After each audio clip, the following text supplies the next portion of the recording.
Arif grew up in a small forgotten village tucked between silent fields and an old river that carried more stories than water. He was the boy everyone pitied, yet no one believed in. His father worked as a day laborer, barely earning enough to keep the roof from falling, and his mother sold vegetables in the weekly market. Arif dreamed big, but life around him always seemed too small to hold his dreams. In school, he was quiet, often sitting alone in the back bench. He wasn't dumb, but he struggled to read fast, and the teacher would scold him in front of the class. "Arif, you'll never make it if you don't try harder," the teacher often snapped. The words cut deep. The other students laughed, and every evening, Arif walked home feeling a little more defeated. Still, there was something inside him, something stubborn, something burning. He didn't know what it was yet, but it kept him going. One evening, while returning from school, Arif met an old man sitting by the river. The man was carving wood with slow, patient movements.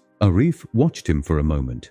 "You look tired, boy," the man said without looking up. Arif nodded. "Nothing works for me. I try, but I'm always behind." The old man paused his carving and pointed at the sinking sun on the horizon. "Do you know why the sun sets slowly?" Arif frowned. "Why?" "Because even the sun takes its time to be great. It doesn't rush, it doesn't fear the clouds, it just rises again." Then he smiled and said, "You just need to rise again." The words didn't change Arif immediately, but something inside him shifted. From that evening on, Arif visited the old man, whose name was Malik, in his small hut near the river. Malik started teaching him how to focus, how to learn slowly, steadily. He didn't shout, didn't judge, just guided.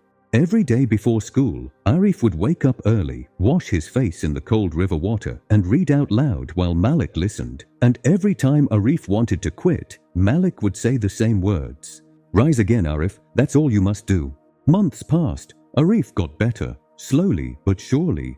But one day, tragedy struck. A massive flood hit the village. The river rose like a monster, swallowing fields, homes, and lives. Arif's house was destroyed, and Malik's hut, the place where Arif learned to believe in himself, was washed away.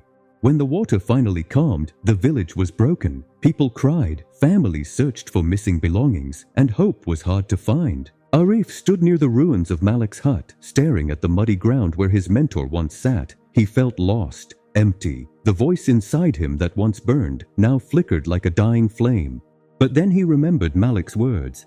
Even the sun takes its time to be great. Rise again. So Arif made a decision. He gathered his school books, wet, torn, muddy, and dried them in the sun. He helped his parents rebuild their home using bamboo and tin scraps. He helped neighbors clear the debris. And at night, exhausted but determined, he studied under a dim kerosene lamp. Weeks turned into months. Life was not easy, but Arif didn't stop rising. Finally, the day of the district scholarship exam arrived. Arif walked into the exam hall with his hands shaking. The other students wore clean uniforms and carried polished bags. Arif came with an old bag and a patched shirt. But inside him, a fire burned too brightly to be ignored.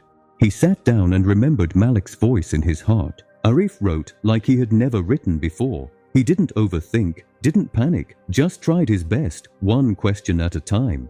2 months later, the results were announced at the school assembly. Students gathered around the board, shouting and pushing. Arif walked slowly, expecting the same disappointment he had lived with for years. But when he reached the board, he froze. There it was, his name, at the top, ranked first in the entire district. For a moment, he couldn't breathe. Tears filled his eyes, not of sadness, but of victory. His principal called him to the stage and said, "This boy is the pride of our school. Despite everything, he never gave up." Arif looked at the sky, imagining Malik smiling somewhere above the clouds. The boy everyone believed would fail had become the boy who carried the sun slowly, patiently, and brilliantly. And he realized something. Success isn't about where you start. It's about how many times you rise again.